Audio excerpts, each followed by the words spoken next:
আজ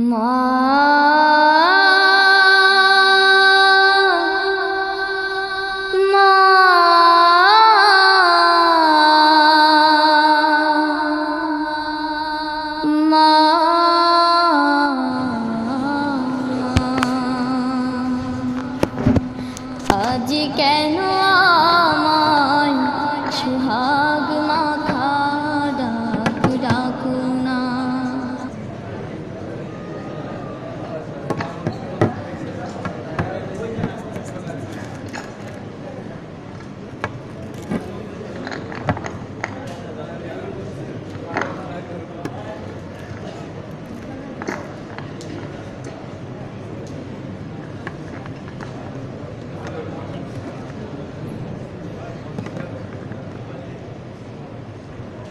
السلام عليكم ورحمة الله وبركاته.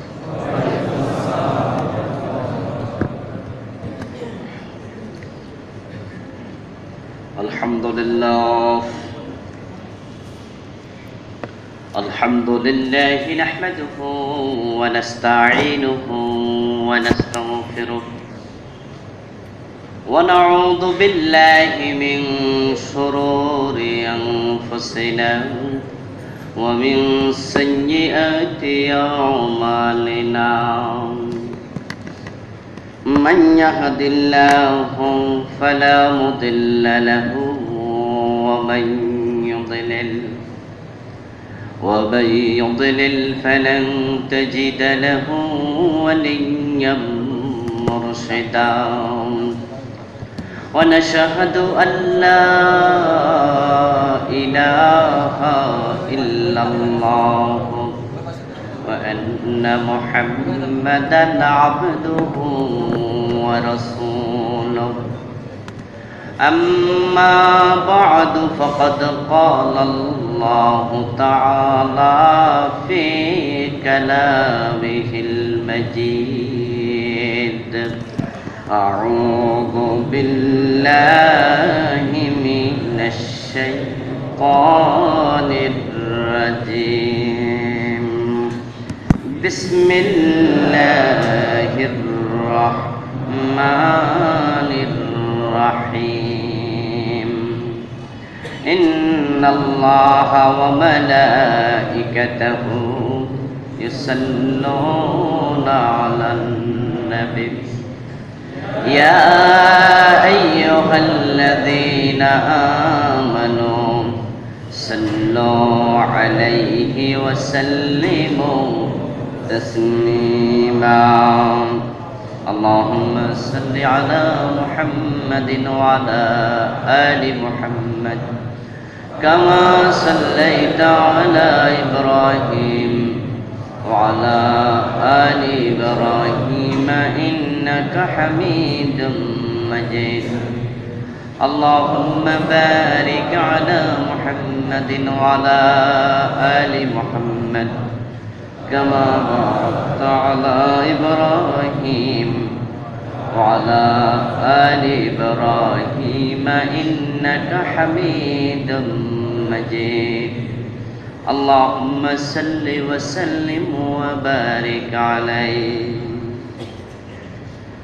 মুআজ্জাজ মুহতারাম সম্মানীয় মুসল্লিয়ানে কেরাম আমরা আল্লাহ তাআলার পবিত্র দরবারে হাজারো কোটি শুকরিয়া জ্ঞাপন করছি যে মহান মনিব অত্যন্ত মেহেরবানি করে আমাদের সকলকে যথাসময়ে পবিত্র মসজিদে জুমার নামাজ পড়ার জন্য হাজির হওয়ার তৌফিক দিয়েছেন আমাদেরকে সুস্থ রেখেছেন এজন্য আমরা শুরুতে আল্লাহ তাআলাকে শুকরিয়া জানাই কৃতজ্ঞতা জানাই কালিমাতু শুকর করি আলহামদুলিল্লাহ দুরূদ ও সালাম বিশ্বনবী সাইয়্যিদুল মুরসালিন ইমামুনা কুদওয়াতুনা হাবিবুনা সানাদুনা তাবিবু কুলুবিনা মুহাম্মাদুর রাসূলুল্লাহ সাল্লাল্লাহু আলাইহি ওয়াসাল্লামের উপর সাহাবায়ে কেরাম ও শুহাদায়ে জামির আলা ইল্লিয়িন আল্লাহ তাআলার কাছে কামনা করছি আমিন। আমার ভাইয়েরা আমরা বিগত 2 জুমায় সন্তানের অধিকার নিয়ে আলোচনা করেছিলাম। আজকে ইনশাআল্লাহ আমরা সন্তানের উপরে মা বাবার কি অধিকার আছে তা নিয়ে কথা বলবো। মা বাবা আল্লাহ তাআলার পরেই উনাদের স্থান।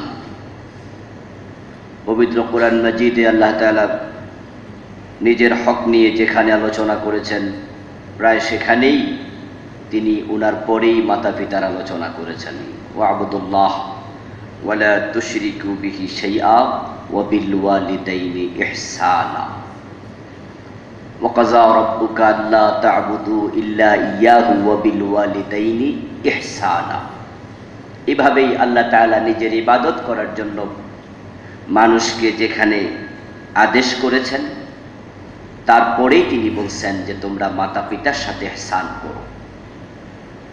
মা বাবার হক সন্তানের উপরে আল্লাহর পরেই। মানুষের উপরে যে হক আছে তার মাঝে হক তিন ভাগে বিভক্ত: হাক্কুল্লাহ, হাক্কুল ওয়ালিদাইন ও হাক্কুন নাস। আল্লাহর হক এক নম্বর, তারপরেই হচ্ছে মাতা পিতার হক, এরপরে অন্য মানুষের হক। এই মা বাবার হক সন্তানের উপরে এতটাই বেশি যে সন্তান তাদের হক জীবনে কখনোই আদায় করতে সক্ষম হবে না। সে যতই চেষ্টা করুক, প্রচেষ্টা করুক, করার পরে সে হক আদায় করেছি এই কথা বলার কোনো সুযোগ আদৌ থাকে না। আর মানুষ আল্লাহ তাআলাকে খুশি করার জন্য যত রকমের ইবাদত করে, যত ইবাদত আছে যে ইবাদত মানুষকে আল্লাহর কাছে নেয়, মা বাবার সাথে ইহসানের মতো আল্লাহর কাছে যাওয়ার এর চেয়ে উত্তম আর কোনো ইবাদত নেই। এটা মানুষকে আল্লাহর খুব কাছে নিয়ে যায়। পবিত্র কোরআন মাজিদের সবচেয়ে বড় মুফাসসির বিশ্বনবীর পরে যাকে রাইসুল মুফাসসিরিন বলা হয়, তিনি হচ্ছেন হযরত আব্দুল্লাহ ইবনে আব্বাস রাদিয়াল্লাহু তাআলা। আব্দুল্লাহ ইবনে আব্বাস বলেন, সহিহ বুখারীতে এসেছে, ইন্নী লা আ'লামু আমালান আকরাবু ইলাল্লাহি মিন বিররিল ওয়ালিদাইন। হে দুনিয়ার মানুষ শোনো, মানুষ যত আমল করে, যে আমলগুলো মানুষকে আল্লাহর কাছে নিয়ে যায়, আমি আব্দুল্লাহ ইবনে আব্বাস আমার পুরা জীবনের সঞ্চিত ইলম থেকে বলছি, মা বাবার খেদমত করার মাধ্যমে আল্লাহর যত কাছে যাওয়া যায়, অন্য কোনো ইবাদত করে তত কাছে যাওয়া যায় না। মানে আল্লাহর কাছে যদি কেউ তাড়াতাড়ি পৌঁছতে চায়, তার মাধ্যম যেন মা বাবা হয়। আল্লাহ রাসূল বলেছেন, রিদার রব ফি রিদাল ওয়ালিদাইন ওয়া সাখাতুর রব ফি সাখাতিল ওয়ালিদাইন। মাতা পিতার সন্তুষ্টি আল্লাহর সন্তুষ্টির উপলক্ষ। পাঁচতলা একটা বিল্ডিং যেমন ফাউন্ডেশনের উপরে দাঁড়িয়ে থাকে, আল্লাহর সন্তুষ্টি মাতা পিতার সন্তুষ্টির উপরে তেমন নির্ভর করে। ফাউন্ডেশন নাই, ওই বিল্ডিং যেমন দাঁড়িয়ে থাকে না। যেই সন্তানের উপরে মা বাপ নাখোশ, মাতা পিতা নারাজ, ওই সন্তান অন্য কোনো ইবাদত করে আল্লাহকে খুশি করতে পারবে না। সন্তান যদি আল্লাহকে খুশি করতে চায়, অবশ্যই তাকে তার মা বাবাকে রাজি করতেই হবে। তাদেরকে নাখোশ রেখে আল্লাহকে খুশি করা যায় না। আর মা বাবাকে যদি খুশি করা যায়, আল্লাহকে অতি সহজে খুশি করা যায়। মা বাবা যদি সন্তানের জন্য আল্লাহর কাছে দোয়া করে, দরখাস্ত আল্লাহ ফিরান না, বদদোয়া করলো ফিরান না, তবে সেই দোয়াটা মুখের দোয়া নয়, সেটা যেন অন্তরের দোয়াই হয়। মা বাবাকে খুশি করে তাড়াতাড়ি যে জান্নাত পাওয়া যায়, তা রাসূল নিজেই বলেছেন। মেরাজ থেকে ফিরে এসে বিশ্বনবী বলেন, দাখালতুল জান্নাহ ওয়া সামি'তু ফিহা কিরাতান। আমি জান্নাতে ঢুকলাম, ঢুকে সেখানে দেখি মেরাজের রাতে আল্লাহর এক বান্দা অত্যন্ত চমৎকার সুরে জান্নাতের ভিতরে কোরআন তেলাওয়াত করছে। আমি থমকে দাঁড়ালাম। যদি ইহুদি হতো তাওরাত পড়তো, খ্রিস্টান হলে ইনজিল পড়তো, যেহেতু সে কোরআন তেলাওয়াত করছে তাই আমি বুঝে নিয়েছি নিশ্চয়ই সে আমারই উম্মত হবে।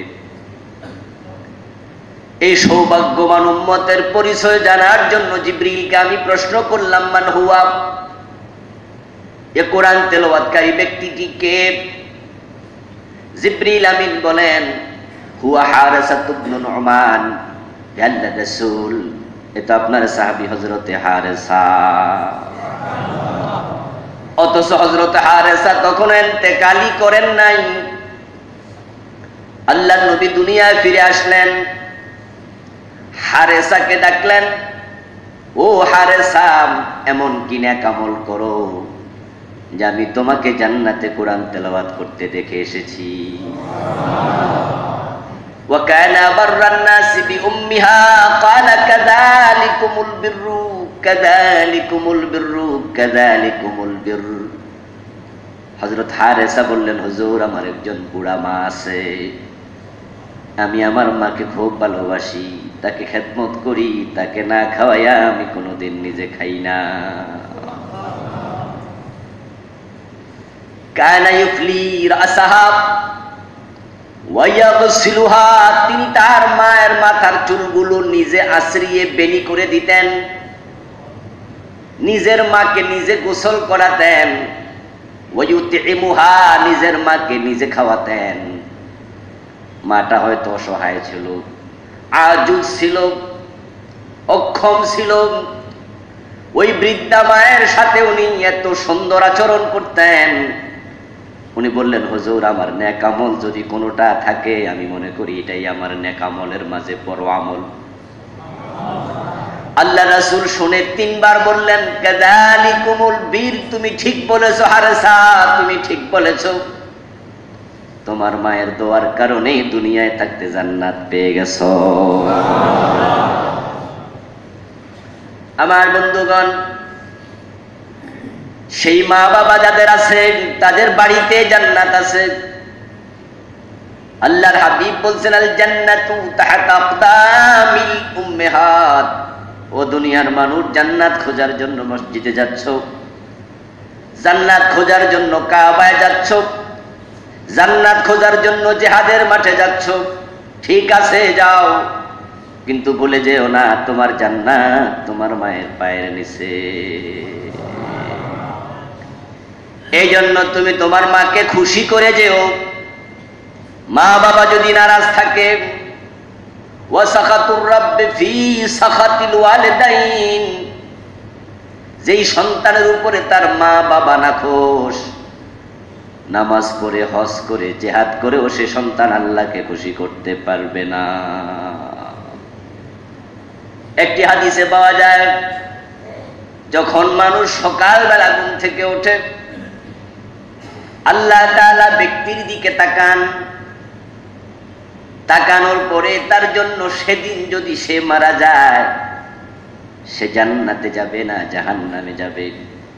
আল্লাহ তার জন্য জান্নাতের দরজা খুলবেন নাকি জাহান্নামের দরজাটা খুলে দেবেন, এই সিদ্ধান্ত নেয়ার আগে তার মা বাবার দিকে একবার তাকান।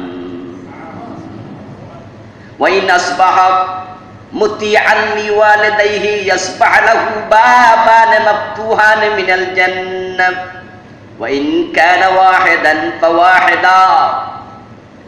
আল্লাহ যদি তাকায়া দেখেন ওই সন্তানের উপরে তার মা বাবা খুশি, তাহলে আল্লাহ সকাল বেলায় তার জন্য জান্নাতের 2টি দরজা খুলে দেন। আর মা বাবার 2 জনের একজন জীবিত আছে, তাহলে 1টি দরজা খুলে দেন। আর যদি আল্লাহ তাকায়া দেখেন ওই সন্তানের উপরে তার মা বাবা নারাজ, সে মা বাবাকে খুশি করে নাই, বিগত রাতে তার মা বাবা তার উপরে নাখোশ হয়ে ঘুমিয়েছে, আসবাহ লাহু বাবান মাফতুহান মিনান নার, তাহলে সকাল বেলায় আল্লাহ সন্তানের জন্য জাহান্নামের 2টি দরজা খুলে দেন। নাউযুবিল্লাহ। এই জন্য আপনি সকালবেলা মসজিদে যাচ্ছেন, আপনি ভাবতেছেন আল জান্নাহ as-সালাতু মিফতাহুল জান্নাত, নামাজ জান্নাতের চাবি। হাদিস আছে, কথা ঠিক, কিন্তু মা বাবাকে যদি খুশি না করে মসজিদে যান, ওই চাবি দিয়ে জান্নাতের দরজা খুলবে না। এই জন্য একজন সন্তানের উপরে মা বাবার হক অনেক বেশি, অনেক বেশি। কোন কোন হাদিসে পাওয়া যায়, মুহাদ্দিসগণ বলেছেন, যদি আপনি নফল নামাজে থাকেন, ওই অবস্থায় মা ডাকে, তাহলে নফল নামাজ ছেড়ে দিয়ে মায়ের কথা শোনা জায়েজ আছে। আমার বন্ধু, মা বাবার হক সন্তানের উপরে কত, সেটা সন্তান আদায় করে শেষ করতে পারবে না, এটা অসম্ভব। এর কারণ হলো, যদি মা বাবাই না থাকতো, সন্তানটা দুনিয়ার আলো দেখতো না। কোরআন মাজিদ আল্লাহ তাআলা যে মায়ের পেট থেকে আমরা দুনিয়া এসেছি, ওই মায়ের কথা বারবার বলেছেন, ওয়াসাইনাল ইনসানা বিওয়ালিদাইহি ইহসানা হামালাতু উম্মুহু কুরহা ওয়াদাতহু কুরহা ওয়া হামলুহু ওয়া ফিসালুহু 30 শাহরা।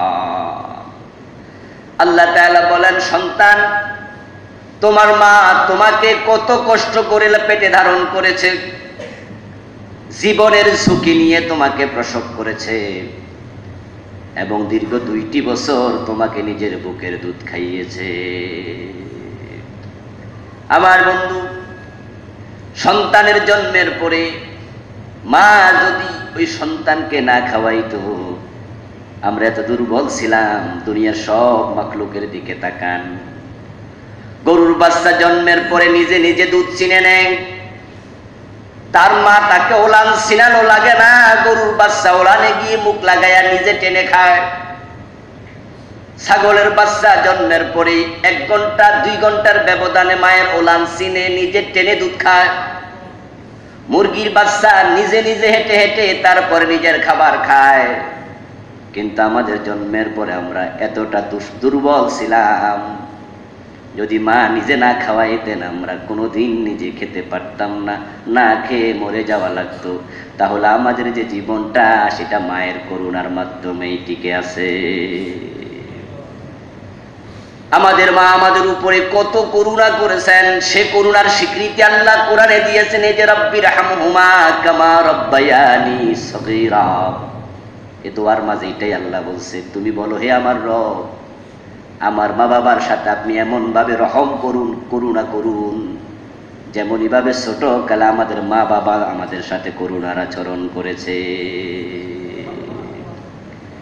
শীতকালে যদি মা আপনার রাতের বেলায় 6 ঘন্টা খবর না নিত, প্রস্রাবে শুয়ে থাকতেন, শীতে নিউমোনিয়া হয়ে যেত।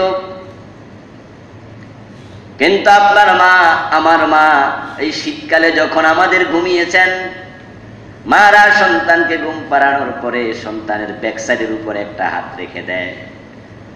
সন্তান প্রস্রাব করার সাথে সাথে যেন মায়ের হাতে টের পেয়ে যায়, মা যেন সন্তানের কাপড় পরিবর্তন করে দিতে পারেন। মা যদি বেখবর থাকতেন, তাহলে আপনি ওই শীতের মাঝে নিউমোনিয়া আক্রান্ত হয়ে যেতেন। যেই মা আপনাকে আমাকে জীবনের ঝুঁকি নিয়ে প্রসব করলো, ওই মায়ের পায়ের নিচে আল্লাহ জান্নাত রেখে বুঝান, যদি জান্নাত পেতে চাও মায়ের খবর আগে নাও। আল্লাহর হাবিব সাল্লাল্লাহু আলাইহি ওয়াসাল্লাম কোনো একদিন কোন এক মজলিসে আলোচনা করতে গিয়ে হঠাৎ করে তিনি একটু রেগে গেলেন। রেগে গিয়ে বলছেন, রগমান ফুহু, রগমান ফুহু, রগমান ফুহু। তার নাক ধুলায় মলিন হোক, সে যেন ধ্বংস হয়ে যায়। 3 বার বললেন, কিলা ইয়া রাসূলুল্লাহ, মান ইয়া রাসূলুল্লাহ। আল্লাহর হাবিব স্বাভাবিকত কখনো কাউকে বদদোয়া দিতেন না, ধ্বংস কামনা করতেন না কারো। কিন্তু আজকে তিনি যখন এই জাতীয় কথা বলছেন, কোন একজন সাহাবী দাঁড়ালেন, ইয়া রাসূলুল্লাহ, আপনি কাকে বদদোয়া দিচ্ছেন? আল্লাহর হাবিব বলেন, মান আদরাকা ওয়ালিদাইহি ইনদাল কিবার আহাদাহুমা আও কালাহুমা সুম্মা লাম ইউদখিলিল জান্নাহ, আমি বদদুয়া দিচ্ছি আমার সেই সাহাবীকে, সেই উম্মতকে যে উম্মত তার মা বাবা দুইজনকে বৃদ্ধ অবস্থায় পেয়েছিল কিন্তু জান্নাত পায় নাই, এমন উম্মত আমার দরকার নাই। মা বাবা দুইজনকে বুড়া অবস্থায় বাড়িতে পেয়েছে কিন্তু জান্নাত পায় নাই, এর মানে কি? এর মানে হলো তার মা বাবা তার ঘরে ছিল, মানে তার জান্নাতটা তার ঘরে ছিল। সে চাইলেই জান্নাতটা কামাই করতে পারত, এই সুযোগটা পেয়েছিল। কারণ বৃদ্ধা মা বাবা যদি সন্তানের খেদমত পায়, সন্তানের জন্য অন্তর থেকে দোয়া করে, ওই দোয়া আল্লাহ তাআলা ফিরান না। হারেস ইবনে নুমানের মায়ের খেদমতের জন্য উনি যদি দুনিয়া থাকতে জান্নাত পান, আপনি কেন পাবেন না? আমি কেন পাবো না? এই জন্য আল্লাহ নবী বদদুয়া দিচ্ছেন ওই উম্মত ধ্বংস হয়ে যাক যে উম্মত মা বাবা পেয়েছে কিন্তু জান্নাত পায় নাই। জান্নাত ঘরে আছে যার মা বাবা আছে। এই জন্য আমার ভাই, যাদের মা বাবা আছে জীবনে সবচেয়ে বেশি খেদমতের চিন্তা করবেন তাদের কাছে। আপনি নিজের তাদের খেদমতে নিজকে উজাড় করে দেন, তাহলে দেখবেন আপনি জীবনে একজন সফল মানুষ হয়ে যাবেন। যার মা বাবা যার উপরে যত খুশি, আল্লাহ নিজে তার উপরে তত খুশি। এই জন্য আপনি যদি আল্লাহকে তাড়াতাড়ি পেতে চান, মা বাবার কাছে যান। আল্লাহ রাসূল বলছেন, আল ওয়ালিদু আওসাতু আবওয়াবিল জান্নাহ, বাবা হচ্ছে জান্নাতের সবচেয়ে বড় দরজা। ফামান শাআ ফাহাফিজ ওয়ামান শাআ ফালইউদাজ্জির। এখন জান্নাতের বড় দরজাটা তুমি ঠিকঠাক রেখে ঢুকে যাবে জান্নাতে, নাকি দরজাটা তুমি বন্ধ করে দেবে, সিদ্ধান্ত তোমাকেই নিতে হবে। এক হাদিসে বললেন মায়ের পায়ের নিচে জান্নাত, আরেক হাদিসে বললেন জান্নাতের সবচেয়ে বড় দরজা হচ্ছে বাবা। এতে বোঝা যায় জান্নাত যদি কেউ পেতে চায় দুজনকেই কাছে টানবে, আর তারা খুশি হলে আল্লাহ খুশি হয়ে জান্নাত দিয়ে দেবে। আমার বন্ধুগণ, ঠিক তার বিপরীতে আল্লাহর হাবিব বলছেন, বাবান মুআজ্জালান উকুবাতুহুমা ফিদ দুনিয়া আল বাগী ওয়াল উকুব। খেয়াল রেখো, দুইটা গুনাহ কোনোদিন করবে না, দুইটা অপরাধ আল্লাহ তাআলা ক্ষমা করেন না, দুইটা অপরাধের শাস্তি আখিরাতের জন্য বাকি রাখেন না। মুআজ্জালান উকুবাতুহুমা ফিদ দুনিয়া, দুটি অন্যায়ের শাস্তি আল্লাহ দুনিয়াতে দেবেনি, তারপরে আখিরাত। একটা হলো মানুষের উপর জুলুম করা, আর একটা হলো মা বাবার সাথে বেয়াদবি করা। মা বাবার হক যেহেতু বেশি, তারা খুশি হলে আল্লাহ খুশি হয়ে যান। ঠিক তার বিপরীত, যেই জিনিস যত দামি ওই জিনিস অ্যাক্সিডেন্ট করলে তত বিপদ হয়। আমার ভাইয়েরা, যার সম্মান যত বেশি, সম্মান হানির কাজ করলে তার অপমান হয় তত বেশি। যেহেতু মা বাবা খুশি হলে জান্নাত পাওয়া যায়, এখন তার বিপরীত, মা বাবা নারাজ হলে জান্নাত ছুটে যায়। আল্লাহর হাবিব বলছেন দুটি অন্যায় কোনোদিন করবা না। একটা হলো মানুষের উপর জুলুম করা, এটা কোনোদিন করবে না। কারণ জুলুম, আয-যুলমু যুলুমাতুন ইয়াউমাল কিয়ামাহ, যে কারোর উপর জুলুম করে তার জুলুমটা কিয়ামতের দিন অন্ধকার হয়ে দেখা দেবে। এবং জুলমের প্রতিফল শুধু কিয়ামতে নয়, দুনিয়াতে আল্লাহ এটা ফিরিয়ে দেবেনি। কারণ যে ব্যক্তি মাজলুম হয়, সে যদি অ্যাকশনের রিঅ্যাকশন করে তাহলে কপাল ভালো, কিন্তু যদি সে অ্যাকশনের রিঅ্যাকশন করতে না পারে তাহলে আপনার কপাল পুড়ে যাবে। আল্লাহ রাসূল বলেছেন, ওয়াত্তাকি দাওয়াতাল মাজলুম ফাইন্নাহু লাইসা বাইনাহা ওয়া বাইনাল্লাহি হিজাব। যখন কোনো মানুষের উপর তুমি জুলুম করো, তখন তার বদদোয়া থেকে বেঁচে থাকবে, সে যেন বদদোয়া দিতে না পারে। জুলুম করার পরে সে যদি জুলুমের রেজাল্ট তোমাকে ফিরাইয়া দেয় তাহলে গ্রহণ করে নেবে। কাউকে না বুঝে থাপ্পড় মারিয়া দিলা, সে তোমাকে থাপ্পড় ফিরাইয়া দিল, মনে মনে খুশি হয়ে যাও, কারণ বদদুয়া তো দেয় নাই। সে যদি থাপ্পড় দেওয়ার ক্ষমতা না থাকে, তুমি মনে মনে তাকে থাপ্পড় দিয়া খুশি হইও না, কারণ সে থাপ্পড় যেহেতু ফিরাইয়া দেয় নাই, তোমার বিরুদ্ধে আল্লাহর আদালতে মামলা করার সম্ভাবনা আছে না নাই? ফিরাইয়া দিতে পারলে খুশি হবে, কিন্তু তুমি যদি তাকে থাপ্পড় দেওয়ার পরে সে ফিরিয়ে না দেয় তাহলে বিপদ আছে। সহিহ বুখারীর riwayat, সে ব্যক্তি থাপ্পড় খাওয়ার পরে যদি বদদুয়াটা দিয়ে দেয়, শোনো, ফাইন্নাহু লাইসা বাইনাহা ওয়া বাইনাল্লাহি হিজাব, ওই মাজলুমের বদদুয়ার মাঝে এবং আল্লাহর মাঝখানে কোনো পর্দা থাকে না। মাজলুমের বদদুয়া ডাইরেক্ট কবুল হয়ে যায়। তাই আমার উম্মত কখনো কারোর উপরে জুলুম করবে না। ও আমার ভাইয়েরা, জুলুম বড় খারাপ জিনিস। জুলুম করলে হক দূর হয়ে যায়, সত্য দূর হয়ে যায়। যখন জালেম ক্ষমতাবান হয় সেখান থেকে ন্যায় বিচার উঠে যায়। জালেম যখন ক্ষমতাবান হবে সেখান থেকে শান্তি তিরোহিত হয়ে যাবে, দূর হয়ে যাবে। জুলমের ফল দুনিয়াতে অন্ধকার হয়ে দেখা দেয়। এভাবে আমরা সব জায়গায় দেখি, যেখানে বন্ধু জুলুম চলছে সেখানে সত্য মুখ বুজে থাকে, সত্য বোবা হয়ে যায়। তখন সত্য বলার লোক পাওয়া যায় না, হক কথা বলতে মানুষ ভয় পায়। তখন না হক সেখানে মাথা চাড়া দিয়ে ওঠে। এই যে বাংলাদেশে আলেম ওলামাদের উপরে, সত্যপন্থীদের উপরে যে জুলুম চলছে দীর্ঘ কয়েক বছর ধরে, এই জুলমের কারণে এখন ইসলামকে যদি কেউ জবাইও করে, হক কথা বলার মানুষ কমে গেছে। এখন আর প্রতিবাদ নেই। তাসলিমা নাসরিন যখন কোরআন হাদিসের বিরুদ্ধে কথা বলেছিল, তখন তামাম বাংলাদেশের লোকেরা প্রতিবাদ করেছে। তাসলিমার পক্ষে কেউ ছিল না।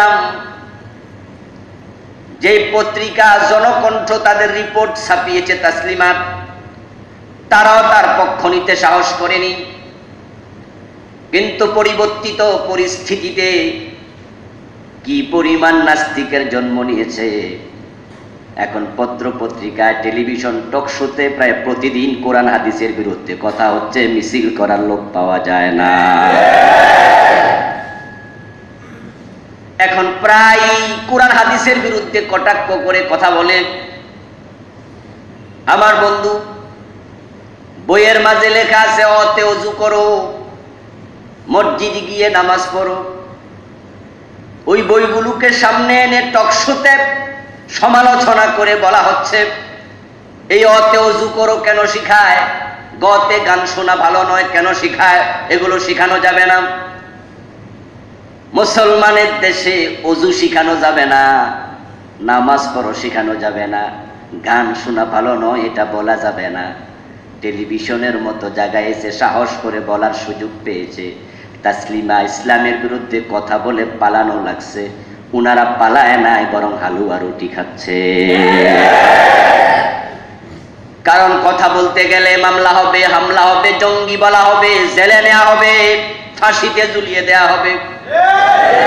ওই ভয়ের কারণে হক কথা বলার লোক সমাজে কমে গেছে। আর যখন কমতে থাকবে, চারদিক থেকে কুফরি এবং শিরকের সমাজটা সয়লাভ হয়ে যাবে। তাহলে জুলমের ফল দুনিয়াতেও অন্ধকার হয়ে দেখা দেয়, ঈমান বিকিয়ে যায়, ঈমান হারিয়ে যাবে। আজকে 1 ফেব্রুয়ারি শুক্রবার, মুসলমান গরিব মুসলিমের হজের দিন। এই দিনটার প্রতি সম্মান জানিয়ে হলেও কমপক্ষে এই নাচানাচি দপাদপি বন্ধ করা উচিত ছিল।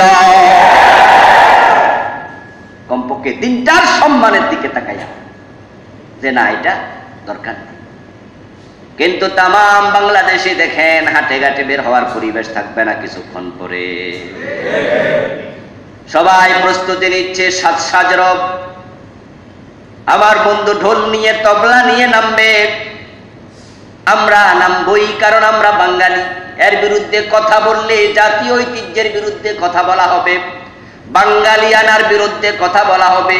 এখন আমি আপনার কাছে প্রশ্ন রাখতে চাই, আজ থেকে 20 বছর আগে আমরা ইংরেজ ছিলাম নাকি?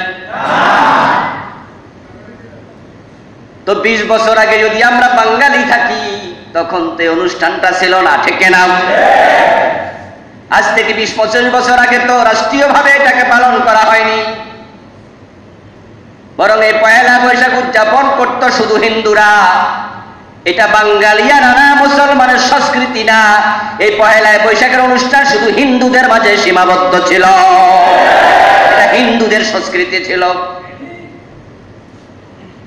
এখন সেটাকে রাষ্ট্রীয়ভাবে মুসলমানের ঘাড়ে চাপিয়ে দেওয়া হচ্ছে। ঢাকা ইউনিভার্সিটির চারুকলাতে 1989 সনে সর্বপ্রথম এই জাতীয় নববর্ষ বরণ করার জন্য মিছিল বের করে। 89 এর মানে কয়দিন হলো? কিন্তু এখন বলা হচ্ছে এটা নাকি 1000 বছর আগের ঐতিহ্য। পাগল কারে কয়? 89 এর আগে বাংলাদেশে কোথাও এটা পালন হতো না। ওই চারুকলা থেকে কিছু পাগল ঢাকা ইউনিভার্সিটি চারুকলা পরে যারা দেখবেন মাথার চুল থাকে বানরের মতো লম্বা, অধিকাংশ ওইগুলোর গাল ভিতরে ঢুকে যায় গাঁজা খাইয়া, হেরোইন খাইয়া। পিছনের দিকে তাকায় দেখবেন পাছা নাই, মরে গেছে। হাতের মাঝে মেয়েদের মতো বালা পরে, নাকের মাঝে কানের মাঝে নাক ফুল পরে। ওই উদ্ভট মস্তিষ্ক থেকে এগুলো বেরিয়েছে। আর তাদের সে উদ্ভট মস্তিষ্ক থেকে বের হওয়া ওই নিকৃষ্ট চিন্তাগুলোকে আমাদের ঘাড়ে চাপিয়ে দেওয়া হচ্ছে। রাষ্ট্রীয়ভাবে এটাকে লালন করা হচ্ছে। এর বিরুদ্ধে কথা বলার লোক নাই, কারণ বললে জুলুম। জালেম যখন ক্ষমতা পায় তখনই হক কথা বলার মানুষ কমে যায়। জুলুম শুধু আখেরাতে নয়, দুনিয়াতেও ভয়াবহ রূপ ধরে আসে। মুসলমানের সন্তানের কাঁধের মাঝে চাপিয়ে দেবে কুমির, চাপিয়ে দেবে পেঁচাব, চাপিয়ে দেবে হাতির ছবি। দেখবেন টেলিভিশন চ্যানেলগুলো কিভাবে ফলাও করে প্রচার করবে। অথচ আমরা জানি এই পেঁচা হলো হিন্দুদের লক্ষ্মী দেবীর বাহন, এই হাতি হলো হিন্দুদের দুর্গা দেবীর বাহন। হিন্দুদের ধারণা তাদের দেবীরা স্বর্গ থেকে দুনিয়াতে মরতে আসে, স্বর্গ থেকে মরতে নেমে আসে, ওই স্বর্গ থেকে দুনিয়ার জমিনে আসে। আসার জন্য কিছু বাহন আছে। হাতি দুর্গা দেবীর বাহন, এটাকে তারা বলে গজ। হিন্দুদের ধারণা এই বছর দুর্গা দেবী গজে চড়ে হাতিতে আরোহণ করে দুনিয়ায় নামবে স্বর্গ থেকে। ওই বছর ধান বেশি হবে। এটা কাদের ধারণা? এই বিশ্বাস হিন্দুদের। তাদের দুর্গা দেবী ধানের দেবী, ফসলের দেবী, লক্ষ্মী দেবী ব্যবসা বাণিজ্য টাকার দেবী, সরস্বতী তাদের বিদ্যা দেবী, আপনার শিব হলো তাদের বিবাহ দেবী। এইভাবে তারা এক এক দেবতাকে এক একটার জন্য নির্ধারণ করেছে। গজে চড়ে নেমে আসবে দুর্গা, পেঁচার পিঠে চড়ে নামবে লক্ষ্মী।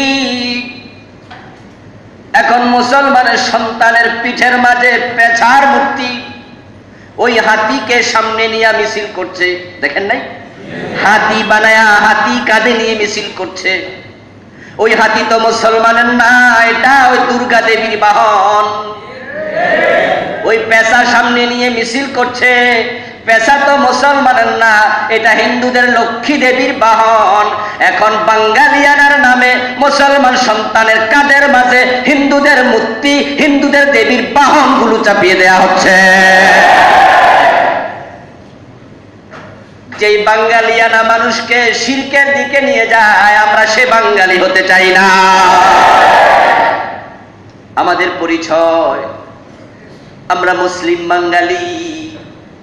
আমাদের পরিচয় আমরা বাঙালি মুসলিম এটা নয়, আগে মুসলমান তারপরে বাঙালি, আগে বাঙালি তারপরে মুসলমান এটা নয়, আমরা আগে মুসলমান তারপরে আমরা বাঙালি, আমরা মুসলমান বাঙালি, আমরা বাঙালি মুসলমান নই।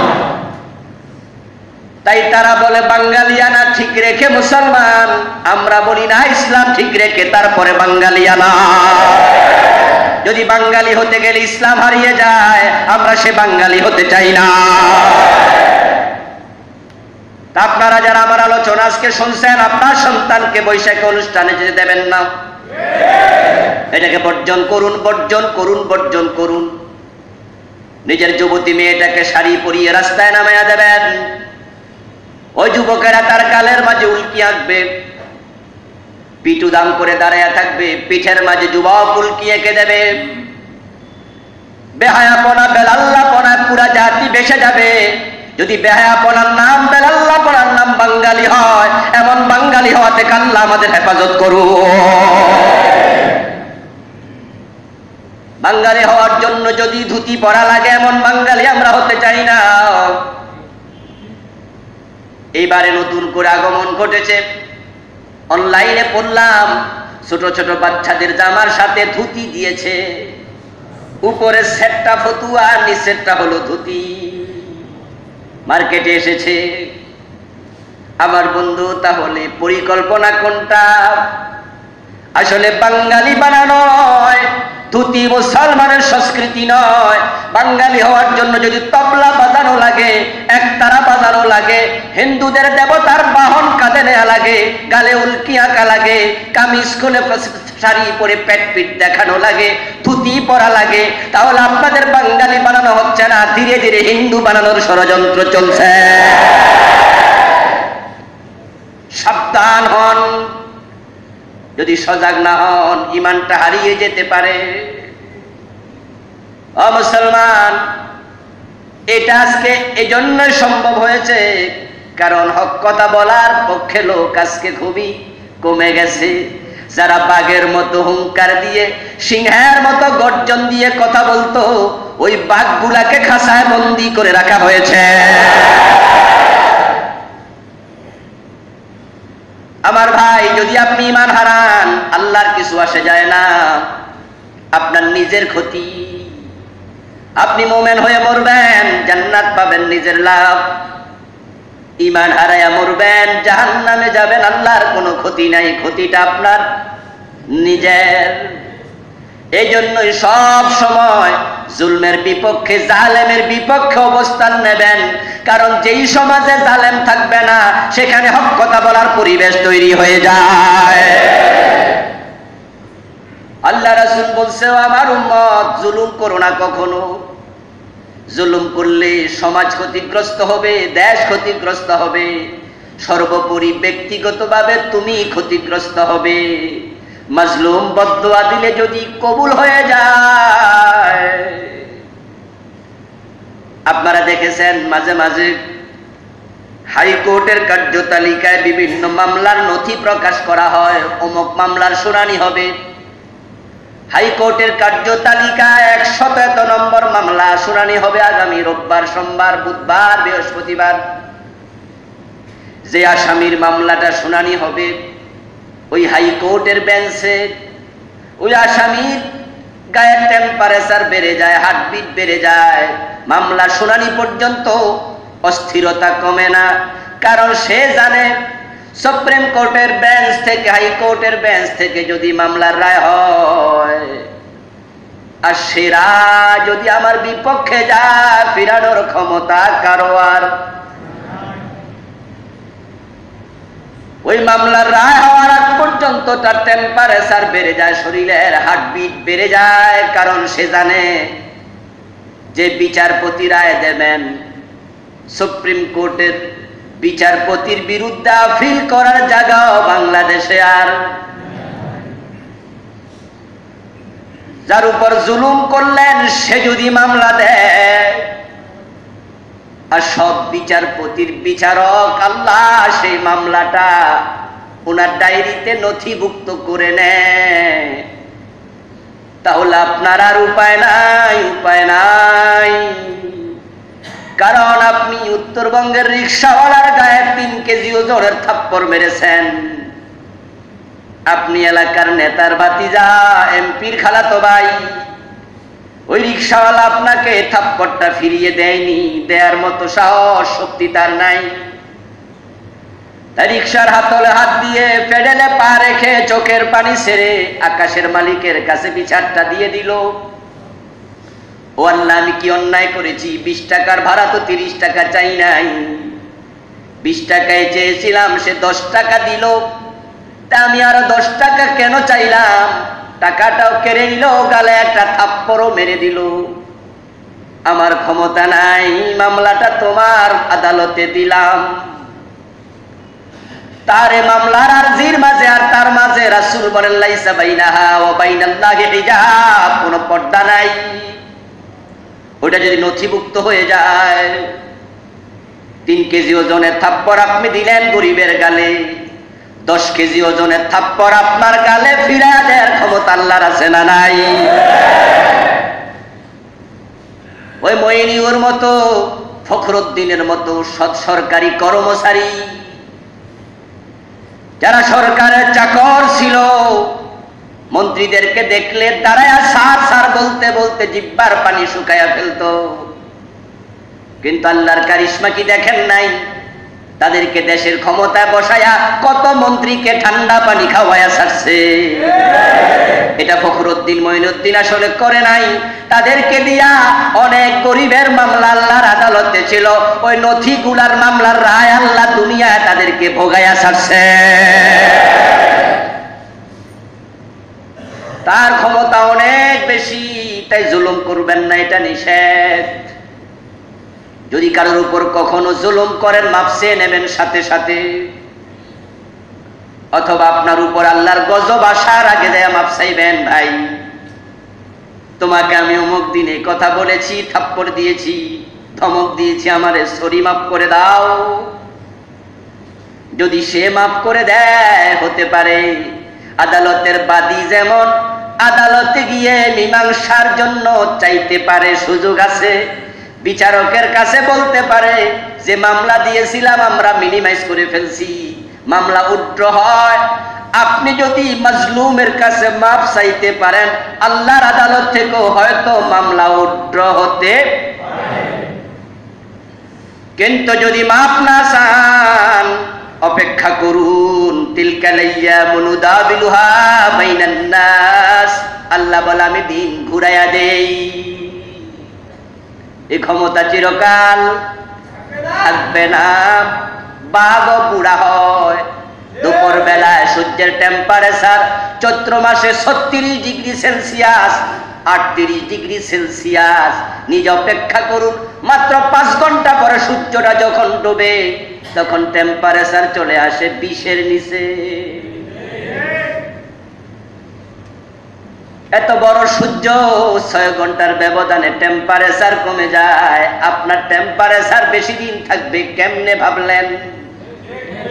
এজন্য এটা কোনোদিন করবেন না। দ্বিতীয়, ওয়াল উকুক, মা বাবার সাথে বেয়াদবি। যে ব্যক্তি মা বাবার মনে কষ্ট দেয়, আল্লাহ তাকে তার প্রতিদান দুনিয়ায় ফিরাইয়া দেবেনি। এই জন্য একজন সন্তান কখনো মা বাবার সাথে বেয়াদবি করবে না। কিন্তু আমরা কি দেখতে পাই? আমরা দেখতে পাই পরিবেশ সম্পূর্ণ উল্টে গেছে। বউয়ের কথা শুনে মা বাবার সাথে কথা বন্ধ করে দেয়, মা বাবার খোঁজ নেয় না 6 মাস। চাকরি করে বেতন পায়, টাকা পাঠায় না। বিয়ে করার পরে বউ নিয়ে আলাদা হয়ে যায়, মা বাবার খবর নেয় না। ধমক দিয়ে কথা বলে, চোখ রাঙ্গায়া কথা বলে। আল্লাহ কুরআন মাজিদে বলছেন এটা তুমি করো না। ফালা তাকুল লাহুমা উফিন ওয়ালা তানহারহুমা ওয়া কুল লাহুমা কাওলান কারীমা। মা বাবা বুড়া হবে, বিশেষত ফাইম ইম্মা ইয়াবলুগান্না ইনদাকাল কিবার, বিশেষ করে যখন বুড়া হবে, ফালা তাকুল লাহুমা উফিন, উফ শব্দটি উচ্চারণ করবে না তাদের কাছে। সামান্য বিরক্তি ভাব প্রকাশ করবে না। মানুষ যখন বুড়ো হয় তাদের চিন্তা চেতনা লোপ পায়, আচরণের মাঝে ছোট বাচ্চার ভাব প্রকাশ পায়। তাই তুমি যখন ছোট ছিলে তোমার মা বাবা তোমার সাথে যে আচরণ করেছে, তোমার মা বাবা বুড়া হলে তুমি সেটাই ফিরিয়ে দেবে। ওয়াবিল ওয়ালিদাইনি ইহসানা, ইহসান করবে। ইহসান বলা হয় প্রাপ্য পরিপূর্ণ দেয়ার পরে অতিরিক্ত দেয়া। 10,000 টাকা পাবেন, 1 মাস চাকরি করেছেন, এটাই চাকরির শর্ত ছিল। মালিক আপনাকে 10,000 টাকায় দিল, এটা ইহসান নয়, এটা আপনার পাওনা। কিন্তু 10,000 দেওয়ার পরে যদি আরো 500, আরো 1,000, আরো 2,000 দেয়, এটা হলো অতিরিক্ত, এটার নাম হলো ইহসান। আল্লাহ তাআলা মা বাবার পাওনা দিতে বলেন নাই, যত জায়গায় বলছেন প্রায় সব জায়গায় বলছেন ইহসান করো, ইহসান করো। এর মানে তিনি তোমাকে যা দিয়েছেন তা তো দেবেই, এর চেয়ে আরো বেশি দেও। প্রাপ্য দেয়াই তো অসম্ভব, ইহসান কিভাবে সম্ভব? আমার মা আমাকে 9 মাসের মতো পেটে রেখেছেন, আমি আমার মাকে কাঁধে রেখেছি কয় মাস? উনি আমাকে নিজের বুকের দুধ খাইয়েছেন 2 বছর, আমি হাতে তুলে পানি খেয়েছি উনাকে কয় বছর? 5 বছর। প্রস্রাব পায়খানা পরিষ্কার করেছেন, ডান হাত বাম হাত বুঝে না। সন্তানের পায়খানার কাপড় মা 2 হাতে পরিষ্কার করে। তাকায়া দেখবেন, তাকায়া দেখবেন নিজের সন্তান কিভাবে আপনার স্ত্রী মানুষ করতেছে, ওটা দেখে দেখে একটু স্মরণ করবেন, ঠিক এইভাবে আপনার মা আপনাকে মানুষ করেছিল। বাচ্চা যখন বমি করে মা তখন 2টা হাত বমি মুখের সামনে গিয়ে ধরে। বাচ্চা মায়ের কোলে পায়খানা করে দিয়েছে, মা পায়খানার কাপড়টা ভাঁজ করে ভাত ঠিকই খাইছে, মায়ের কোলের দুর্গন্ধ নাকে আসে নাই, শয়তানের পায়খানার দুর্গন্ধ থাকে না। এটাই হলো মায়ের স্বভাব। গাড়িতে উঠলে দেখবেন মহিলাদের একটি বদ স্বভাব আছে, সেটা হলো মহিলা যদি একজন বমি করে দেখে দেখে অন্যরা বমি শুরু করে দেয়। তাই লং জার্নিতে গেলে আমি তাকায় দেখি সামনে সিটে আছে কিনা। তোম সতর্ক থাকি, বলা যায় না কোন সময় বমি শুরু করে। বমির অভ্যাসটা পুরুষের চেয়ে মহিলাদের মাঝে একটু বেশি। একজনের বমি দেখলে আরেকজন সইতে পারে না, অথচ নিজের সন্তান বমি করে যদি ভাতের প্লেটও নষ্ট করে মায়ের বমি আসে না। অন্যের বমি দেখলে মা বমি করে, অথচ নিজের সন্তানের পায়খানা 2 হাতে সাফ করে মায়ের ঘৃণা লাগে না। এখন মা 5 বছর পর্যন্ত পায়খানা মুছলো আপনার, অথচ মায়ের পায়খানা আমরা কয়দিন পরিষ্কার করতে রাজি হলাম। তাহলে মাকে 2 বছর কাঁধে রাখো, 9 মাস কাঁধে রাখো, 2 বছর নিজ হাতে খাওয়াও, 5 বছর পায়খানা পরিষ্কার করো, প্রস্রাব পরিষ্কার করো। তাহলে তোমার উপর মা যে হক দিয়েছেন তা সমান সমান হবে। তারপরে অতিরিক্ত দাও, তখন হবে ইহসান। সেটা কিভাবে সম্ভব?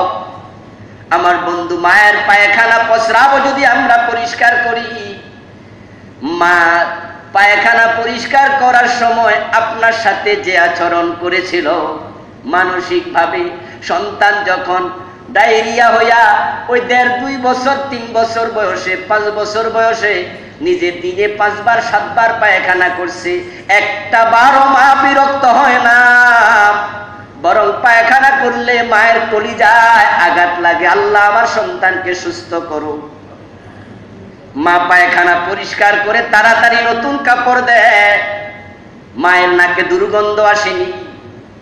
মায়ের যে মানসিকতা ছিল, এখন আপনার মায়ের পায়খানা পরিষ্কার করার সময় ওই মানসিকতা সমান থাকবে, তাহলে হক সমান আদায় হবে। এটা কোয়াইট ইম্পসিবল, একেবারে অসম্ভব। এই জন্য মায়ের হক কখনো আদায় করা যায় না। আব্দুল্লাহ ইবনে ওমর রাদিয়াল্লাহু তাআলা আনহু বলেন, উনি হজ করতে গেলেন। শাহেদ ইবনে ওমর রাজুলান ইয়ামানিয়ান ইয়াতুফু বিল বাইত হামালা উম্মাহু ওয়ারা যহরিহি। উনি কাবা তাওয়াফ করতে গিয়ে দেখেন আল্লাহর এক বান্দা উনার মাকে পিঠে নিয়ে কাবা তাওয়াফ করছে, মা উনার কাঁধে। আব্দুল্লাহ ইবনে ওমরকে উনি দেখলেন, তাওয়াফ শেষ করে কাছে আসলেন, হে আল্লাহর নবীর সাহাবী, আমার বাড়ি ইয়ামান, আমার বুড়া মা হজ করার শখ করেছে, তাই উনাকে আমি ইয়ামান থেকে এনেছি আরবে। মিনায় গিয়েছি, মুজদালিফায় গিয়েছি, সাফা মারওয়া সাই করিয়েছি, এখন কাবার তাওয়াফ করে হজের কাজ সম্পাদন করব, শেষ করব। আমি আপনার কাছে জানতে আসছি, তারানি জাযাইতুহা ক্বালা লা ওয়ালা বিজাফরাতিন ওয়াহিদা। আব্দুল্লাহ ইবনে ওমর নবীর সাহাবী, এই যে মাকে কাঁধে নিয়ে আমি এত কাজ করলাম, যে হক আমার উপর আমার মায়ের আছে, আমি জানতে চাই সে হক আদায় হয়েছে কিনা। আব্দুল্লাহ ইবনে ওমর বলেন, না, হক আদায় হওয়া দূরের কথা, এখনো এক চুমুক দুধের হক আদায় করো নাই। আমার বন্ধু মা যে ভালোবাসা দিয়ে সন্তানকে লালন করেছে, কষ্ট সহ্য করে প্রসব করেছে, এটা আদায় করার বিষয় না। এজন্য আল্লাহ তাআলা মায়ের স্বীকৃতি বারবার কোরআনে দিয়েছেন। বাবার চেয়ে মায়ের হক সন্তানের উপর অনেক বেশি। বাবার কথা বলেছেন একবার, মায়ের কথা বলেছেন 3 বার। কারণ সন্তান লালন করতে সবচেয়ে বেশি কষ্ট করেছে মা। তাই আমার বন্ধু, কখনো কোনোদিন মায়ের মনে কষ্ট দিও না। কোন আচরণে মা যেন ব্যথা না পায়। ফালা তাকুল লাহুমা উফিন ওয়ালা তানহারহুমা, কখনো ধমক দিও না। ওয়া কুল লাহুমা কাওলান কারীমা, আল্লাহ বলে বরং তুমি তাদের সামনে সর্বোচ্চ ভদ্রচিত ব্যবহার করো। তারা যা চায় না বলবে না, বিরক্তি প্রকাশ করবে না, উপ শব্দ বলবে না, সামান্য কষ্ট পেতে পারে এমন আচরণ করবে না। আল্লাহর হাবিবের কাছে এক সাহাবী গিয়ে নালিশ করলো বাবার বিরুদ্ধে, ইয়া রাসূলুল্লাহ, ইন্না লি মালান ওয়া ওয়ালাদা ওয়া ইন্না আবি ইউরিদু আন ইয়াহতাজা ইলা মালি ফাকালা আনতা ওয়া মালুকা লি আবিক। ইয়া রাসূলুল্লাহ, আমার বাবা আছে, সম্পদ আছে, আমার সন্তান আছে, কিন্তু আমার বাবার একটা অভ্যাস, উনি আমার কাছে শুধু কিছুক্ষণ পরে পরে টাকা চায়। তখন বাবাকে যদি আমি এভাবে দিতে থাকি, সন্তানের হকও আছে, মা বাবার হকও আছে, আমি জানি। এখন আমি কত টাকা দেব, কিভাবে কি করব বলুন? আল্লাহ রাসূল বাবার পক্ষ নিয়ে বললেন, আনতা ওয়া মালুকা লি আবিকা, ও মিয়া, তুমি এবং তোমার সম্পদ সবটার মালিক তো তোমার বাবাই। এই জন্য বাবা মাকে সবার আগে খুশি করবে, সবার আগে খুশি করবে। লম্বা একটি হাদিস পাওয়া যায় সহিহ বুখারীতে। বনী ইসরাইলের 3 ব্যক্তি সফর করার জন্য বের হয়েছে। হঠাৎ করে ঝড় তুফান শুরু। তারা একটি গুহার ভিতরে আশ্রয় নিল। ওই ঝড়ের কারণে বিশাল একটি পাথর ওই গুহার মুখের মাঝে পড়ল উপর থেকে। এত বড় পাথর 3 জন মানুষ ধাক্কাইয়া 1 ইঞ্চিও নাড়াতে পারল না, সামান্য না, বিশাল পাথর। মানুষ 3 জন যদি 1.5 মণ করে হয় 4.5 মণ, 2 মণ করে হলে 6 মণ। পাথর যদি হয় 10 মণ, সরাবে কেমনে? আর 10 মণ পাথর আছে না নাই? এটা ব্যাপারই না। বড় বড় পাহাড় গুলাতে এক এক পাথর 20 মণ, 30 মণ, 20 টন, 30 টন ওজনের পাথর আছে। তারা পাথর সরাতে পারছে না। 3 জন নিশ্চিত মৃত্যুকে সামনে দেখতে পাচ্ছে। এমন গুহাতে এসেছি, চিৎকার দিলেও কেউ শুনবে না, মরুভূমির রাস্তা। বিজন জায়গা, মানুষ নাই, না খাইয়া মরা লাগবে, পিপাসায় কাতর হয়ে। এই অবস্থায় তিনজন পরামর্শ করলো, কেউ না দেখুক, একজন তো দেখছে, তাই আসো আমরা উনার কাছে সাহায্য চাই। জীবনে যে নেক আমল করেছো, টোটাল নেক আমল থেকে তোমার কাছে সবচেয়ে বেশি ইখলাসপূর্ণ আমল, যেই কাজটা তুমি আল্লাহর ভয়ে করেছো, ওই আমলের উসিলা ধরে একটু দোয়া করো দেখি। একজন দোয়া করলেন ইখলাসের কথা বলে, ওই ইখলাসের কথা শুনে দোয়া হলো, আমিন বলা হলো, পাথরটা একটু সরে গেল। দ্বিতীয় জন দোয়া করলেন, তার জীবনে একটি ভালো আমলের কথা বলে পাথরটা আরো একটু সরে গেল, নিজে নিজে আলো আসছে, কিন্তু বের হওয়ার জায়গা নাই। তিন নাম্বার ব্যক্তি আবার হাত তুলল, ও আমার রব, আমি গরিব রাখাল, আমি আমার মা বাবাকে সবচেয়ে বেশি প্রাধান্য দিয়েছি জীবনে। আমার রাখালি শেষ করে ঘরে ফিরে বকরির দুধ নিজ হাতে দহন করতাম। আমার মা বাবাকে না খাওয়াইয়া আমিও খেতাম না, সন্তানকেও খেতে দিতাম না। একদিন আমি ফিরতে লেট হয়ে গেল, ঘরে ফিরে এসে দেখি মা বাবা দুইজন ঘুমায়া গেছে। আমি সাগরের দুধ দহন করলাম, আমার সন্তানরা ক্ষুধায় কাঁদতেছে। তাদেরকে বললাম, ধৈর্য ধরো, আগে তোমার দাদা দাদিকে খাওয়াই আসি। ঘরে গিয়ে দেখি মা বাবা ওঠে না, ঘুমে আছে। মনে মনে ভাবলাম, যদি ঘুম থেকে জাগাই, বুড়ো মানুষ, যদি ঘুম আসতে লেট হয়, ঘুমটা কি ভাঙাবো নাকি ভাঙাবো না? মন বলল, ঘুম ভাঙ্গাইস না, দাঁড়ায়া থাক, তারা জেগে উঠলে দুধ খাওয়াতে পারবি। সন্তানরা কাঁদতে কাঁদতে ঘুমিয়ে গেল, তাদেরকে আমি খাওয়াই নাই। আমার প্রতিদিনের রুটিন ছিল, আমার মা বাবার আগে কাউকে খেতে দিতাম না, আজকেও দেই নাই। ওই দুধের পেয়ালা হাতে নিয়ে দাঁড়িয়ে থাকলাম। গভীর রাতে মা বাবার ঘুম ভাঙলো, তাদেরকে আগে খাওয়াইয়া তারপরে নিজের সন্তানকে ঘুম থেকে জাগায়া খাওয়াইছি। হে আল্লাহ, শুধুমাত্র তোমার সন্তুষ্টির জন্য মা বাবাকে ভালোবেসেছি। দুইজন আমিন বলল। আমিন বলার সাথে সাথে পাথরটা সরে গেল, তিনজন মুক্তি পেয়ে গেলেন। মা বাবাকে আপনি প্রাধান্য দেবেন, আল্লাহ আপনাকে প্রাধান্য দেবে। আমার বন্ধু রাসূল সাল্লাল্লাহু আলাইহি ওয়াসাল্লাম, ওনার বিখ্যাত সাহাবী আব্দুল্লাহ ইবনে ওমর, ওনার জীবনে একটি ঘটনা। আল্লাহর হাবিবের সাহাবী আব্দুল্লাহ ইবনে ওমর বলেন, কানাত তা'তি ইমরাআতুন উহিব্বুহা ওয়া ইন্না আবী ইয়াকরাহুহা ফাআমারানি আন উতাল্লাকাহা ফাআবাইতু যালিক।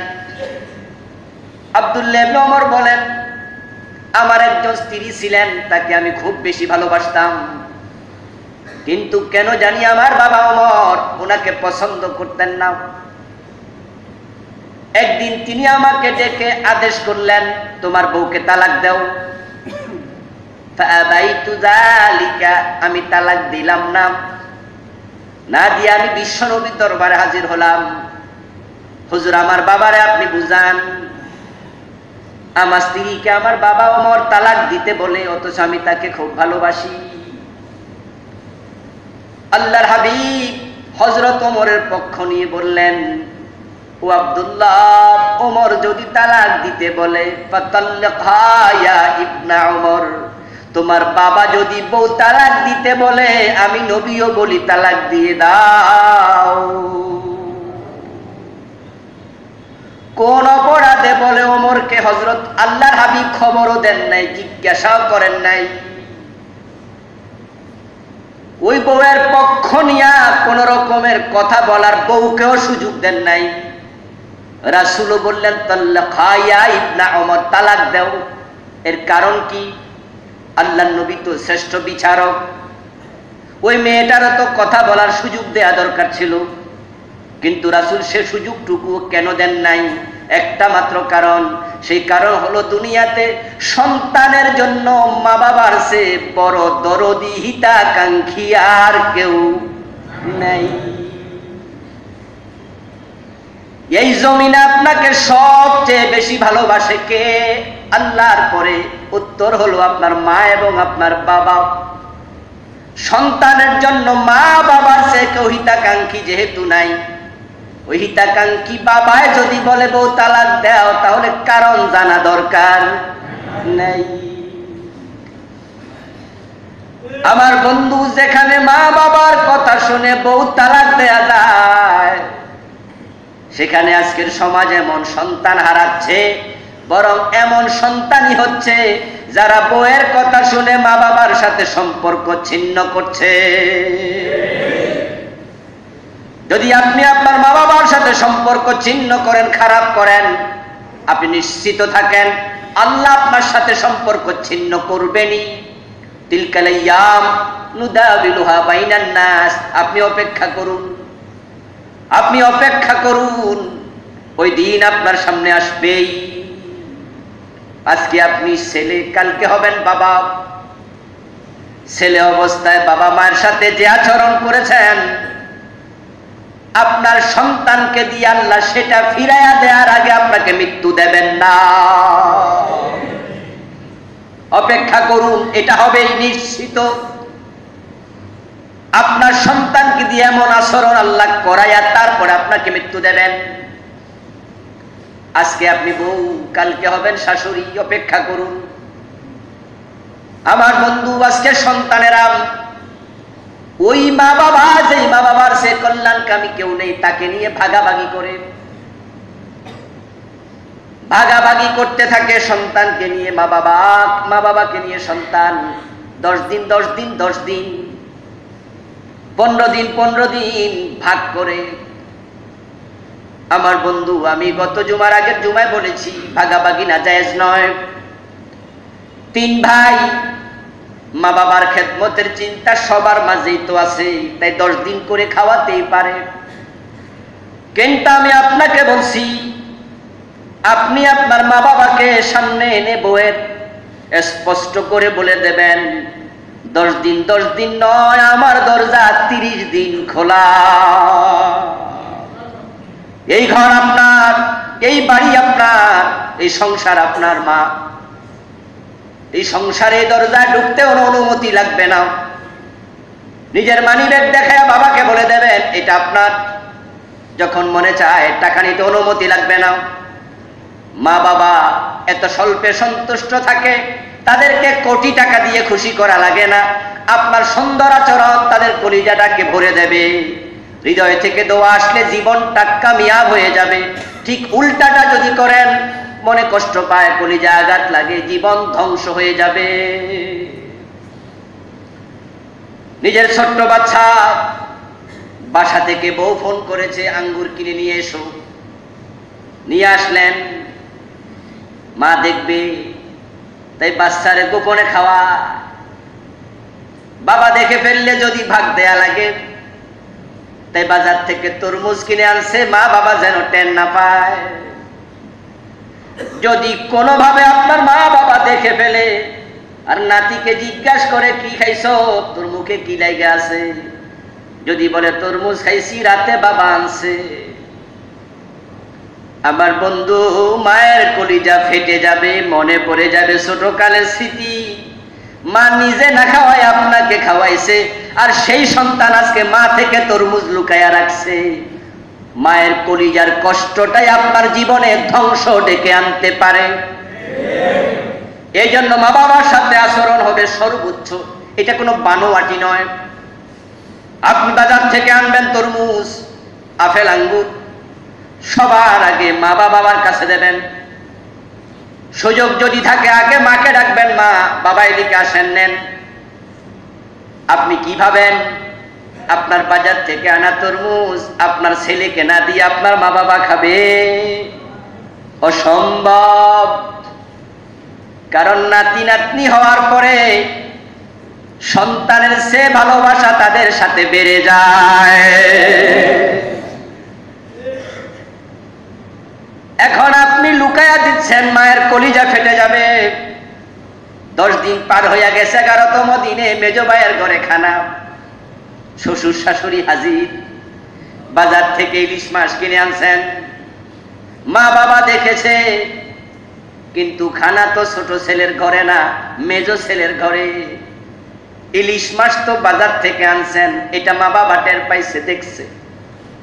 মা মনে মনে ভাবে, নিশ্চয় আমার সন্তান আমাকে ছাড়া তো মাছ খাইতে পারে না, তাই আজকে একটু লেট করতেছে। মেজো বউ ডাকে, মা আসেন। মা কয় এশারের নামাজটা পড়া খাই। মনে মনে ভাবে রান্না হইতে একটু লেট হবেই তো, ডাক তো পড়বেই, ছোট ছেলের ঘরে। মেজো বউ ডাকে, মা নামাজ শেষ হয় নাই, মা কয় একটু জিকির করে আসি, একটু পান খাইতাছি পরে। এর মানে মা বোঝে ওখান থেকে তো ডাক আসবেই, কিন্তু ডাক আসে না, কারণ তারা তো 10 দিনের বাহিরে চলে গেছে। ছোট ছেলে তার বউয়ের কাছে গিয়ে অনুমতি চায়, এত বড় মাছ আনলাম, রুই মাছ, কাতলা মাছ, ইলিশ মাছ, একটু মাকে ডাকি। ছোট বউ চোখ গরম করে কয়, গত পরশুদিন খানা শেষ হয়েছে, আজকে আবার ডাকাডাকি কেন? বউয়ের আসলের নিচে আশ্রয় নেয়, বিড়ালের মতো মেও মেও করছে। তুমি স্বামী হওয়ার যোগ্য না, তুমি আল্লাহর আদালতের আসামি হয়ে যেতে পারো। মাকে আর ডাকে না, বউ মানা করছে, খানা তো আমার ঘরে না, খানা তো মেজো ভাইয়ের ঘরে, ওখানে খাক। সেদিন যদি মেজো ছেলের ঘরে ভালো খাবার না থাকে, সামান্য সবজি মেজো বউ সামনে এনে দিল, মা বাবার চোখের মাঝে রুই মাছের মাথাটা ভেসে উঠবে, যেটা বিকাল বেলা ছেলে কিনে এনেছে। আর ছোটকালের স্মৃতিগুলো মায়ের কাছে ভেসে উঠবে। আপনি যখন মাছ খাইতে শিখেছেন, নিজের টুকরাটা মা খাওয়াইলো, তখন আপনি মায়ের প্লেটের টুকরাটাও খেলেন। তখন মায়ের প্লেটেরটা খাইয়া শেষ করার পরে বাবার প্লেটের দিকে আঙ্গুল দিয়ে দেখাচ্ছেন, বাবা মুখে তুলে দিছে, তখন গালে না দিয়া মাছের টুকরাটা আবার ফিরিয়ে কয়, আমার বাবারে খাওয়াও। ওই যে আপনি এক বসাতে 3 টুকরা মাছ খাইয়া ফেলছেন, মা খায় নাই, বাবা খায় না, আপনাকে খাওয়াইছে। আপনার মা একা প্রসব যাতনা নিয়েছে, কাউকে ভাগ দেয়নি, একা পেটে ধরছে, কাউকে ভাগ দেয়নি, একা দুধ খাওয়াইছে, কাউকে ভাগ দেয়নি, 5টা বছর প্রস্রাব পায়খানা মুছছে, কাউকে ভাগ দেয়নি। আর আজকে আপনি ভাইয়ে ভাইয়ে ভাগাভাগি করছেন, মাকে ডাকলেন না, নিজের শ্বশুর শাশুড়িকে নিয়ে আরাম করে খেলেন। আপনি মাছ খান না, আপনি বিষ খেয়েছেন। আপনার এই খাবার হালাল হতে পারে না, মায়ের বদদোয়া এটা হারাম হয়ে যেতে পারে, জীবনটা আপনার ধ্বংস হয়ে যেতে পারে। আমার বন্ধু, কিভাবে আপনি মা বাবাকে খুশি করবেন আমি জানি না, আমার রাসূলও সেটা বলেননি। এক ব্যক্তি আল্লাহর নবীর কাছে গিয়ে বলছেন, ইয়া রাসূলুল্লাহ, আমি জানি আমার উপর আবার মা বাবার অনেক হক আছে, এখন আপনি মেহেরবানি করে একটু ফিরিস্তি দিন। মা হাক্কুল ওয়ালিদাইন আলা ওয়ালাদিহিমা, তাদের সন্তানের উপরে মা বাবার কি কি হক আছে একটু বলুন, একটু বলুন কি কি হক আছে।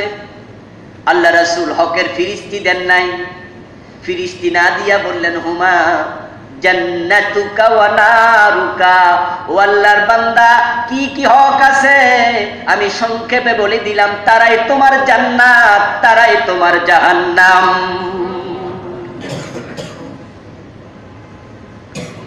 এখন তাদেরকে তুমি কি দিয়া খুশি করবা, কেমনে খুশি করবা, এটা তুমি ভেবে নাও।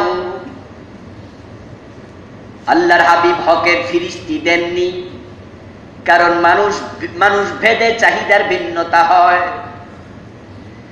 এক এক মা বাবার এক এক রকম চাহিদা থাকে। আমার বন্ধু, কোন বাবা আছে একটু পান কিনা দিলে খুশি আছে, কোন মা আছে প্রতি মাসে যদি বছরে 1টা কাপড় দেন, 2টা কাপড় দেন খুশি, 3টা দিলে একবারে খুশি, 4টা দিলে হাত তুলে দোয়া শুরু করে।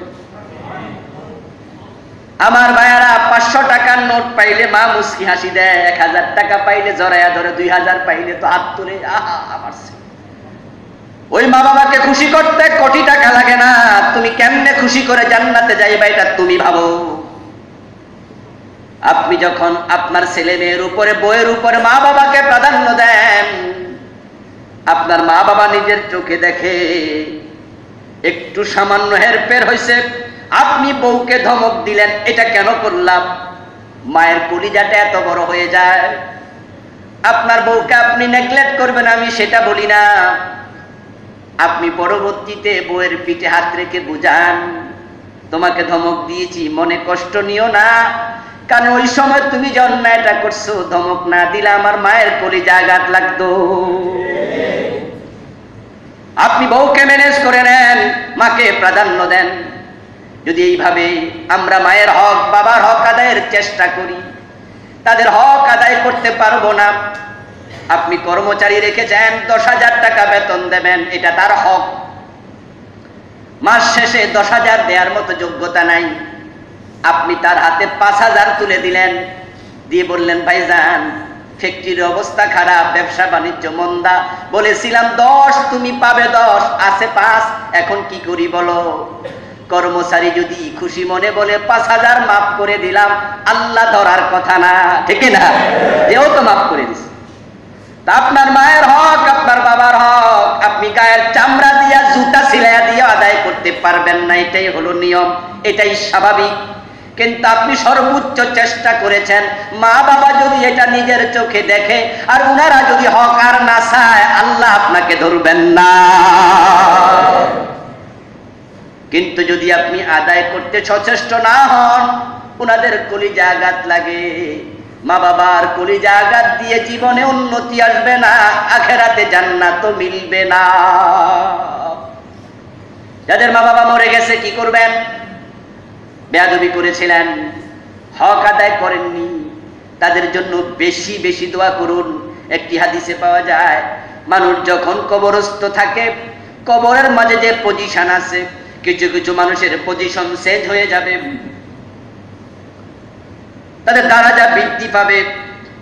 কবরস্থ মানুষটা তখন ফেরেশতাদেরকে জিজ্ঞাসা করবে যে ফেরেশতারা সেখানে, জান্নাতের ফেরেশতা, জাহান্নামের ফেরেশতা, যে দরজা বৃদ্ধি পেল, কিভাবে এটা বৃদ্ধি পেল? তখন জান্নাতি ফেরেশতারা বলবে, তোমার সন্তানের দোয়ার কারণে তোমার পজিশন আল্লাহ বৃদ্ধি করে দিয়েছেন। সন্তানের দোয়া, মা বাবার পজিশন যদি বৃদ্ধি পায়, যেই মা বাবা আপনার উপর নারাজ হইয়া মারা গেছে, তিনি কবরে থেকেও খুশি হওয়ার সম্ভাবনা আছে। আল্লাহ রাসূল বলছেন, যদি মা বাবার হক কেউ নষ্ট করে, সেজন্য বেশি বেশি দোয়া করে।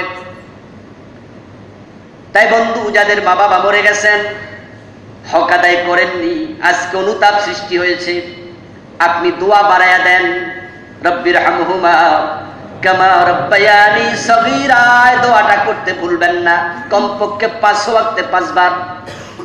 আর যাদের মা বাবা জীবিত আছে, আপনি আজকে গিয়ে পায়ে ধরেন, আমার বন্ধু কোনো অনুযোগ মানি না, কোনো অভিযোগ মানি না, কোনো কথা এখানে নাই, হুজুর আমার দোষ নাই, আমার মা বাবার দোষ, এই কথাটা এখানে অচল, একেবারে অচল, কোনো কথা এখানে নাই, কোনো আর্গুমেন্ট নাই। আব্দুল্লাহ ইবনে ওমর বলছে, আমার বউ ভালো, বাবা ওমর বলে তালাক দাও, রাসূল উনার আর্গুমেন্টও শোনেন নাই, বলছে তুমি তালাক দাও, আমিও বলি। আপনার দোষ নাই, বিনা দোষেও যদি মা বাবা বদদোয়া দেয়, আল্লাহ সেটাও ফিরায় না। এমন এক সেনসিটিভ জায়গা, খুব সাবধান হওয়া লাগে এখানে। একটি হাদিস বলে আলোচনা শেষ করব। সহিহ বুখারীতে এসেছে, বনি ইসরাইল এক ব্যক্তির নাম ছিল জুরাইজ। ও জুরাইজ নামাজে দাঁড়ানো, তার মা গেলেন, দরজার বাহির থেকে ডাক দিলেন, জুরাইজ। জুরাইজ মনে মনে বলে, নামাজ ছেড়ে মায়ের কাছে যাব নাকি নামাজ শেষ করব? আল্লাহ আমার নামাজ, আমার মা। পরক্ষণে সিদ্ধান্ত নিলেন, নামাজটাই পড়ি। দরজা খুললেন না, মা চলে গেলেন। আবার মা ফিরে আসলেন, জুরাইজ। তিনি তখনও নফল নামাজে দাঁড়ানো, আল্লাহ আমার নামাজ, আমার মা, কোনটা করি কোনটা ছাড়ি? সিদ্ধান্ত নিলেন নামাজটাই পড়ি। মা চলে গেলেন। আবার মা ফিরে এসে জুরাইজ ডাক দিলেন, তখনও তিনি নামাজে, আল্লাহ আমার নামাজ, আমার মা, কোনটা করি কোনটা ছাড়ি? পরবর্তী সিদ্ধান্ত নিলেন নামাজটাই পড়ি। 3 বার মা এসে যখন সন্তানকে ডাকলেন, সন্তান দরজা খুলল না। মা মনে মনে ভাবলেন হলোটা কি, তাই তিনি বদদোয়া দিয়ে বসলেন, কোন ব্যভিচারিণী নারীর চেহারা না দেখে তোর মৃত্যু যেন না হয়। জোরাইজের কি দোষ?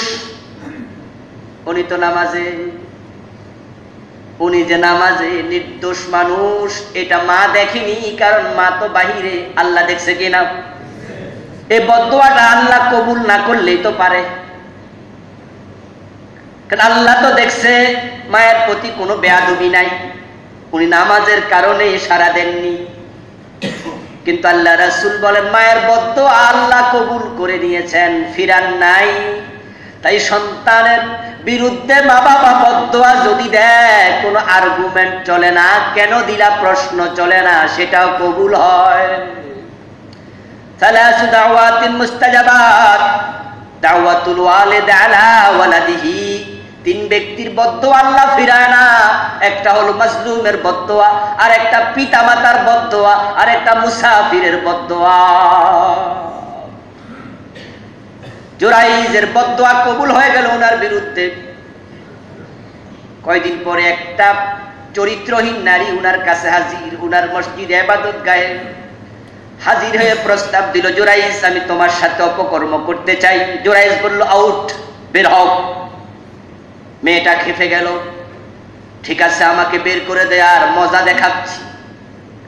কিছুদিন পরে মেয়েটা প্রেগন্যান্ট হলো, অন্য কারোর সাথে ব্যভিচার করে বাচ্চা হলো।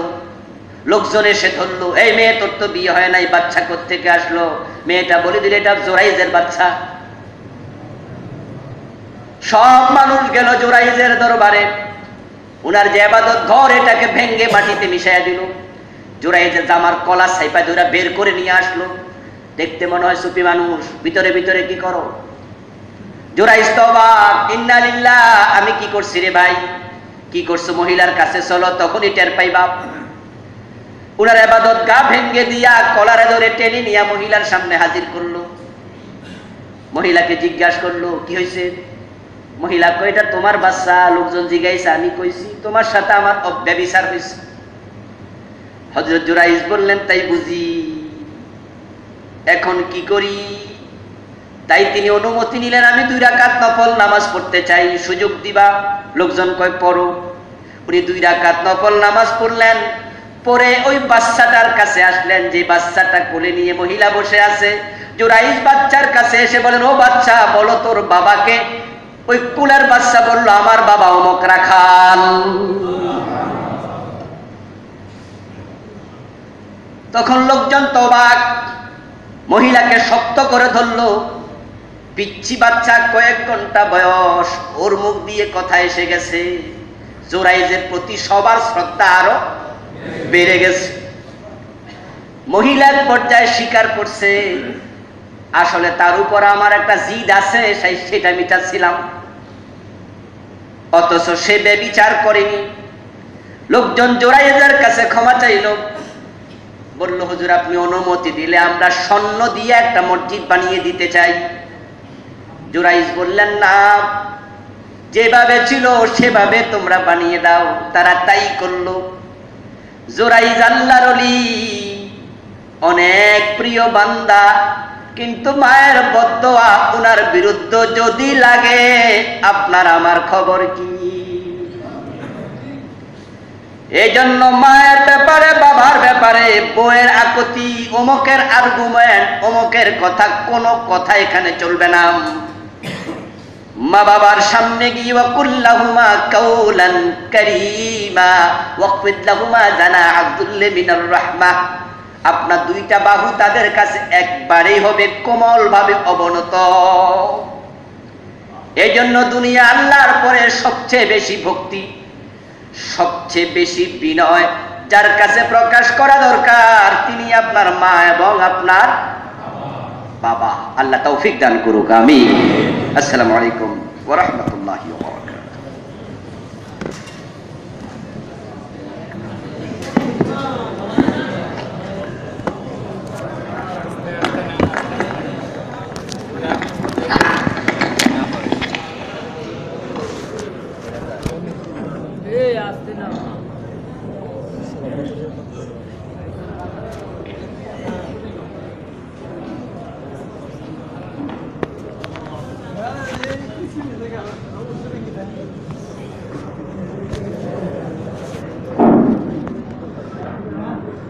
Allah